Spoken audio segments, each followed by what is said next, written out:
세상 나 기뻐서도 지금 내 기쁨은 오직 예수. 다만 내비는 말 내 구주 예수를 더욱 사랑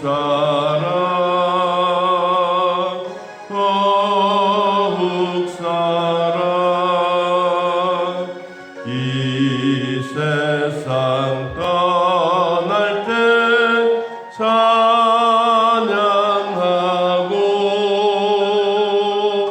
숨질 때 하는 말 이것일세.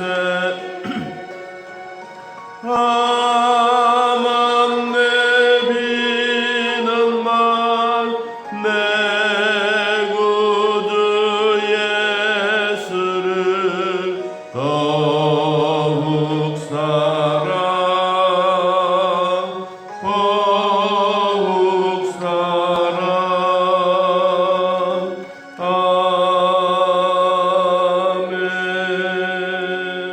아멘. 하나님은 참 복 있는 사람 아브라함을 불렀습니다.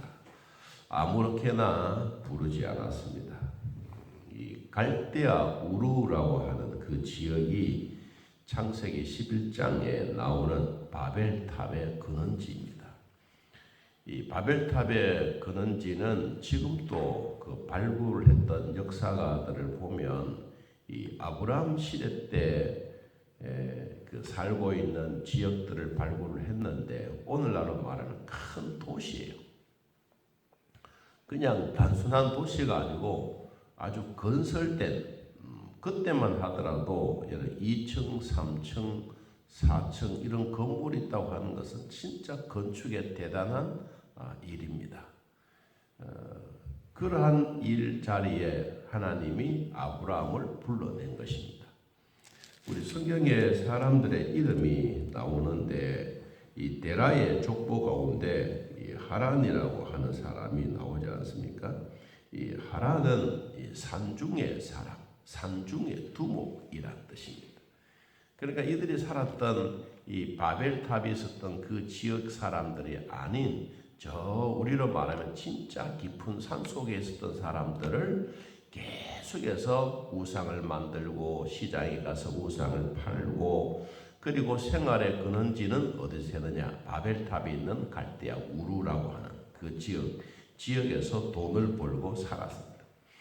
그 지역에 살고 있는 이 아브라함의 가족들, 아브라함을 부른 것이죠. 아브라함을 불러서 이제 그 저주스러운 우상 숭배하는 그것을 떠나 그리고 젖과 꿀이 흐르는 가나안 땅으로 가기까지 그 절차적인 과정이 우리는 단순하게 이사했다라고 되지만 여러분 이사하는 게 그렇게 쉽습니까? 그것도 뭐 요사이 포장해서 이사하는 것도 아니고 그때는 보따리 싸고 짊어지고 낙타에 짐을 싣고 진짜 전 재산을 가지고 가야 되는 참 어려운 일. 그리고 갈대아 우르라고 하는 그 지역에서 그때는 무슨 화폐가 뭐 있었겠어요?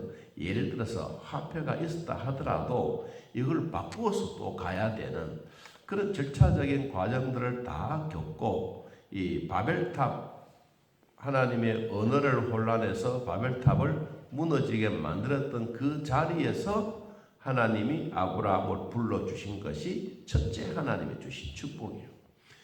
우상 숭배하는 것도 나쁜 그때 생활에는 이게 우상 숭배인지는 몰랐겠죠. 그러나 하나님을 만나고 나니까 이게 진짜 우상 숭배가 이런 것이구나. 그래서 하나님이 아브라함을 복 있는 사람이라고 부르신 이유가 참 아름다운 그런 흔적들이 남아 있습니다. 오늘날 우리들에게도 이 우상 숭배 자리에서 하나님이 불러내 주신 것 생각만 해도 감사하다는 말이 늘 자동적으로 나옵니다. 왜 아브라함은 이와 같이 복 있는 사람이 되었느냐? 그는 민족의 복덩거리였습니다. 아브라함이 가는 곳 자체가 복입니다. 여러분, 성령의 사람, 믿음의 사람, 여러분이 가는 곳에 하나님의 임재하심을 날마다 경험하는 것이 바로 복 있는 사람입니다. 아브라함이 단순하게 하나님을 부르지 않았지 않습니까? 그는 불러서 무엇을 했습니까? 큰 복의 사람을 만들었어요. 다시 말하면 축복의 통로가 된 것입니다. 자, 아브라함에게는 민족의 큰 축복의 통로였더라면 여러분들에게는 가정의 축복의 통로입니다. 가정의 축복의 통로인데 이 민족적으로 보면 어마어마한 큰 축복의 통로, 우리로 말하면 가문의 축복의 통로, 조금 작은 것, 그것보다가 더 작은 바늘구멍 같은 축복의 통로도 있을 수가 있습니다. 자, 하나님이 아브라함에게 주셨던 이 민족의 큰 축복의 통로가 오늘날 우리들에게도 이 어마어마한 복 있는 사람으로 되는 겁니다. 여러분의 가정에, 여러분의 가문에 축복의 사람으로서 살되 바늘구멍 같은 그런 축복의 통로가 아니고 정말 가문을 이끌어가는 큰 축복의 통로가 되기를 진심으로 축복합니다. 이 아브라함에게는 복을 잉태하고 복을 낳는 사람입니다. 그래서 가는 곳곳마다 아브라함이 가는 곳에는 어마어마한 하나님이 따라다니셨습니다. 하나님이 이끌어가는 것도 계속 있었지만은 그 이끌어가는 곳에 누가 갔느냐? 아브라함이 제일 먼저 갑니다. 저도 군대 제대하고 예비군 훈련을 받으러 또 가니까 그때는 이 농촌에 보리배 주기 이러한 일을 한 거예요. 그래서 보리배 주기를 하는데 이제 줄을 서라 그러잖아요. 줄을 서라. 여러분, 자기가 뭐든지 잘하면 제일 앞에 섭니다. 그런데 못하면 항상 뒤에 선다. 여러분, 우리가 수업할 때도 자기가 잘하는 과목만 좋은 게 아니고 선생님이 좋은 거예요. 여러분, 선생님이 좋으면 그 과목 시간이 기다려지는 거예요. 이 예비군 훈련 받으러 가서 이렇게 줄을 섰는데 제일 앞장서서 저는 이 풀 베는 거 참 좋아했습니다. 그래서 남들 하나 한다면 난 10개를 할 정도로 풀 베는 거 참 좋아해요.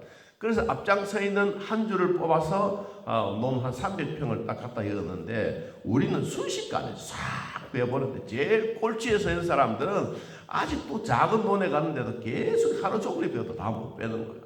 여러분, 하나님이 축복의 통로가 되어졌을 때 아브라함에게 제일 먼저 부르는 거예요. 여러분, 그게 복입니다. 그런데 아브라함이 걸어가는 그 자체는 얼마나 힘들었겠어요. 아이고, 하나님 뭐 이런 일을 자꾸 시킵니까라고 생각하겠지만, 그런데 알고 보니까 하나님이 이끌어 가시는 그 길에 자기가 제일 먼저 가요. 여러분, 성령의 사람들에게, 믿음의 사람들에게 우리가 제일 앞장서 간다고 하는 것은 어쩌면 이 갈대아 우르 지역이 어디였습니까? 어제 성경 말씀 보니까 이 창세기 12장 6절에 아브라함이 그 땅을 지나 세겜 땅 모래 상수리 나무, 모래 땅 사막인데도 불구하고 거기에 상수리 나무가 하나 있어. 거기에 아브라함을 불러서 간 거예요. 여러분, 우리가 생각해 보면 이 모래 땅, 사막, 쓸모없는 황무지 같은 땅에 거기 아브라함을 불러가지고 야, 여기가 복된 곳이다. 너는 여기서 살아라. 야, 우리로 갔다 그러면 얼마나 화나지 않겠습니까? 하나님 이러려고 우리를 불렀습니까? 갈대아 우르는 정말로 산골짜기에 물 맑고 살기 좋은 곳인데 이곳까지 불러서 그것도 940km나 먼 거리에 걸어서 그것도 몇 달을 거쳐서 이곳까지 왔는데 나 여기서 네가 복 있는 자리다 라고 했던 그 자리가 뭐예요? 여러분, 모래땅이란 모래땅. 상상해보면 이게 무슨 축복이라고 생각하세요? 그런데 아무리 사막의 땅이라도 아무리 가나안 땅의 사람들이 용처럼 산다 할지라도 하나님이 함께 가시는 그곳이 바로 축복의 사람이고 복의 사람입니다. 아브라함이 어마어마한 그런 복을 이제 받기 시작하는데 그것을 제일 먼저 했느냐? 여호와의 이름을 부르며 제단을 쌓았더라. 8절에 말씀했습니다. 자, 그리고 난 다음에 하나님의 명령 없이 10절 말씀 보니까 그 땅에 기근이 들어서 아브라함이 애굽에 거류하려고 그리로 내려갔다가 그 땅에 더욱 큰 기근을 만났다. 하나님이 이끌어 가셨던 이 사막 땅인데도 불구하고 여기도 가뭄이 심하니까 결국은 어디로 가느냐? 애굽 땅에 한번 가서 잘 살아보자. 성경에 아브라함아 너는 애굽으로 내려가라 이런 말이 전혀 없어요. 그러니까 하나님의 명령 없이 그는 이곳으로 가서 어마어마한 시험을 당합니다. 아리따운 자기 아내를 누이라고 속여서 결국은 이 하나님이 막아주셨어요. 여러분 사람이 실수하고 믿음의 사람으로 살아가다가 보면 이 시행착오하는 일이 참 많습니다. 아브라함도 가족들을 데리고 식수를 데리고 좀 살아보려고 했는데 이 적과 꿀이 흐르는 가나안 땅이라서 와보니 이거 완전 사막이고 계속해서 가뭄이 오고 기근이 심하고 그러니까 자동적으로 생각이 뭐겠어요? 모르겠다. 저기 적과 꿀이 흐르는 땅은 여기가 아니고 저 애굽 땅이다. 그러면서 내려갔다가 이 어마어마한 고통을 당하게 됩니다. 그런데 이런 고통 속에서도 하나님은 이 아브라함의 가족들을 계속해서 지키고 보호해 주셨습니다. 여러분 창세기 12장 17절을 한번 보겠습니다. 여호와께서 아브라함의 아내 사레의 일로 바로와 그 집에 뭘 내렸습니까? 큰 재앙을 내렸더라. 하나님이 명령 듣지 않고 지 마음대로 다녀도 여러분 믿음의 사람은 하나님이 돌봐주십니다. 인도해주고 이거 안 되겠구나 하나님이 안 계신 것처럼 그래도 정말 위기 속에서 하나님이 탁 구해줘요. 그 믿음의 자손들의 대를 이어가는 이 어마어마한 이런 자리에 하나님이 함께 계십니다. 우리 혼자 있는 게 아니에요. 오늘 여러분이 혼자 이 새벽에 오신 게 아니에요. 하나님이 여러분과 함께 동행하셔서 이 자리에 오시게 된 것입니다. 자, 이러한 일로 말미암아 아브라함의 가족은 큰 부자가 되었습니다. 상상할 수 없는 부자를 받았는데 여러분 창세기 12장 16절 봅니다. 이에 바로가 그로 말미암아 아브라함을 후대함으로 아브라함이 양과 소와 노비와 암수 나귀와 낙타를 뭐했더라? 얻었더라. 이 어마어마한 부자로서 이제 다시 애굽에서 적과 꿀이 흐르는 네겝으로 올라옵니다. 거기에 누구도 오느냐 하니까 롯과 함께 같이 왔더라. 자, 오늘 주신 말씀 봅니다. 창세기 13장 2절에 아브라함에게 가축과 은과 금이 풍부하였더라. 여러분 하나님이 주시는 갑부의 복입니다. 복 있는 사람. 하나님은 저주스러운 바벨 땅에서 하나님이 아브라함을 불러서 아무것도 없는 빈털터리 같지만은 우상들을 다 버리니까 그 우상 대신에 뭘로 채워주십니까? 은과 금으로 그리고 가축들로 가득가득 하나님이 채워주셨습니다. 자, 그리고 네겝가 어디였느냐 하면 베델 사이에 있는데 여기서 뭐 했던 장소냐? 제일 먼저 하나님 앞에 예배드렸던 창세기 12장 8절 그곳에서 여호와께 제단을 쌓고 여호와의 이름을 불렀던 장소가 창세기 13장 4절에도 그대로 있습니다. 그가 처음으로 제단을 쌓은 곳이라 그가 거기서 여호와의 이름을 불렀더라. 하나님이 이때부터 시작해서 진짜 복을 주시기 시작합니다. 여러분 물질의 복만 가지고 있는 복이 아니에요. 물질의 복은 두 번째 복이에요. 첫 번째 복이 뭐냐? 하나님의 마음의 복이에요. 마음의 평안함, 마음에 살아가는 일에 부족함이 없는 것. 여러분 우리의 마음이 불안하면 하는 일도 손에 잡히지 않습니다. 그런데 마음이 평안하면 모든 게 얻은 것처럼 우리가 건강하면 뭐 돈 1억 1천만 원 이런 게 문제가 아니고 정말로 건강하면 건강 속에서 하나님의 은혜 속에 살아가는 이 기쁨을 누리게 되는 겁니다. 오늘 여호와의 이름을 불렀던 이곳에서 이제부터 너무 가축이 많아서 조카 롯과 그리고 아브라함의 이 가족이 분리되어져야 되는 살림을 내어줘야 되는 일이 생기게 되었습니다.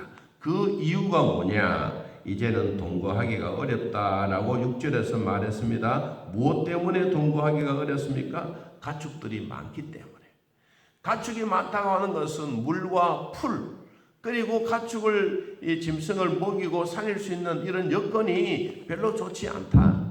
그래서 이제 너무 많으니까 흩어졌는데 거기 누구도 있었느냐 하니까 여러분 7절에 서로 다투고 있는 그때 7절에 가나안 사람과 브리스 사람도 그 땅에 거주하였더라. 그러니까 아브라함과 롯만이 있는 게 아니에요. 거기는 진짜 본토백이 성경에 있는 가나안 사람, 브리스 사람들이 그 땅을 차지하고 있기 때문에 이게 쉬운 일이 아니지 않습니까? 그런데도 불구하고 하나님은 아브라함에게 지혜를 준 거예요. 어떤 지혜를 주었습니까?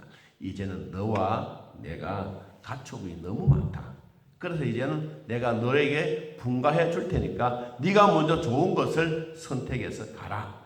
그러니까 선택해서 가는 곳이 이 롯이 눈을 들어 보았던 지역이 어디였느냐 하면 여러분 10절에 소알까지 온 땅에 물이 넉넉하니 여호와께서 소돔과 고모라를 멸망하시기 전이었으므로 여호와의 동산 같고 애굽 땅과 같았더라. 자, 롯이 선택했던 장소는 우리로 말하면 평야입니다. 평야. 숲이 많고 도시도 있고 이 살기도 너무너무 좋은, 생각만 해도 너무 좋은 이곳을 선택해서 삼촌 나 이쪽으로 가겠소 라고 이야기를 하는데 이 아브라함은 어느 곳을 선택합니까? 가나안 땅이에요. 가나안 땅. 여러분 가나안 땅 어디였습니까? 모래가 있고 사막이 있고 이런 비탈진 곳. 자, 중요한 것은 롯은 자기들이 살기 좋고 물이 넉넉하고 가축을 먹이기 제일 좋은 A급의 땅이라면 아브라함은 D급의 땅에 간 거예요. 진짜 비탈지고 돌이 많고 거기는 짐승들을 먹일 수 있는 그런 장소가 별로 좋지 않아요. 그런데 14절 이후부터 시작해서 하나님이 복을 주시기 시작하는데 어떤 복을 주셨느냐 하면 여러분 13장 14절을 한번 보고 마칩니다. 롯이 아브라함을 떠난 후에 여호와께서 아브라함에게 이르시되 너는 눈을 들어 너 있는 곳에서 북쪽과 남쪽과 그리고 동쪽 서쪽을 바라보라. 내가 너에게 영원히 이르겠다. 이 땅에서 내 자손이 잘 되어가는 복을 주겠다. 여러분 아무리 비탈지고 돌멩이가 많고 바위가 많아도 거기에 하나님이 함께 하시니까 이때부터 시작해서 하나님 넓은 땅을 주신 거예요. 야, 비탈지면 어떻고 짐승 먹이는데 상관이 없으니까 하나님이 막 복을 부어주셨습니다. 자, 우리도 살아가다가 보면 힘든 일도 있고 어려운 일도 있고 하나님을 팽개쳐 버리고 싶고 하나님을 내 주머니 속에 집어넣어서 동전처럼 쪼물락 할 때도 없잖아 있습니다. 여러분 그러나 그 하나님의 위대하심을 발견하면 절대로 하나님을 동전처럼 생각하지 않습니다. 여러분 하나님을 내 마음에 다 모시고 살면서 내 평생에 하나님은 나를 이끌어 주셨던 하나님입니다. 여러분 이 하나님이 여러분 생애의 전부고 여러분을 이끌어 가셨던 그 하나님은 우리를 어떨 때는 정말로 믿음의 사람이지만 기근이 생기고 환난이 생기고 역경이 생기고 하나님이 왜 이랬습니까? 라고 말할 때도 한두 번이 아니지 않습니까?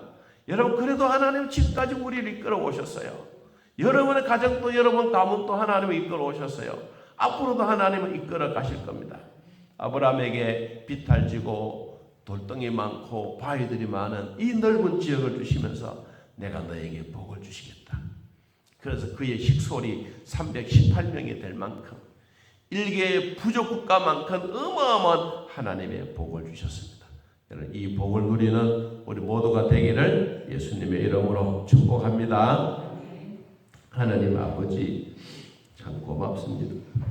우리가 살아온 과거를 돌아보아도 참 엄청난 실수 덩어리고 또 믿음을 지킨다고 하지만 하나님을 동전처럼 내 주머니에 넣었다가 이쪽으로 넣었다가 어떨 때는 안주머니에 넣었다가 하나님을 이렇게 저렇게 했지만 그래도 하나님은 그때마다 우리 마음속에 계셔서 보석처럼 하나님 흙이 묻어도 보석은 반짝반짝 빛나는 것처럼 여호와 하나님은 살아계시고 우리의 양심의 가책을 느낄 때마다 하나님은 늘 우리를 흙을 다 예수님의 보혈로 씻어버리시고 늘 보석같이 빛나게 해주셔서 지금까지 살아왔습니다.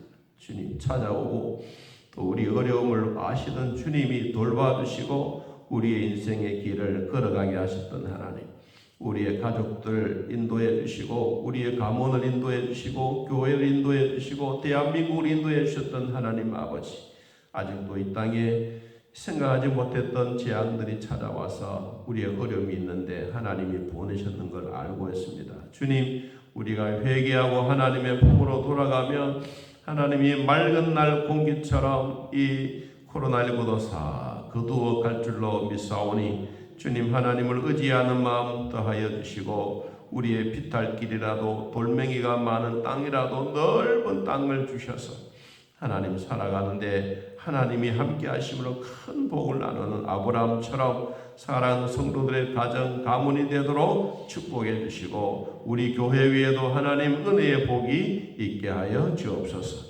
사랑하는 성도들 아프지 않도록 도우시고 건강하도록 도우시고 하는 일들마다 처음에는 안 되는 것 같아도 하나님의 이름을 부르는 그곳이 하나님이여 축복의 사람이요 아브라함이 걸어갔던 발자취의 복이요 우리가 복을 잉태하고 복을 낳는 성도가 되어 가는 곳곳마다 하나님의 큰 은혜가 임하게 하옵소서. 예수님의 이름으로 기도하옵나이다. 아멘. 하늘에 계신 우리 아버지여, 이름이 거룩히 여김을 받으시오며 나라의 마음이시며 뜻이 하늘에서 이루어진 것 같이 땅에서도 이루어지이다. 오늘날 우리에게 일용할 양식을 주옵시고 우리가 우리에게 죄진 자를 사하여 준 것 같이 우리 죄를 사하여 주옵시고 우리를 시험에 들게 하지 마옵시고 다음 땅에서 구하옵소서. 대개 나라와 번세와 영광의 아버지께 영원히 싸움나이다. 아멘. 자유롭게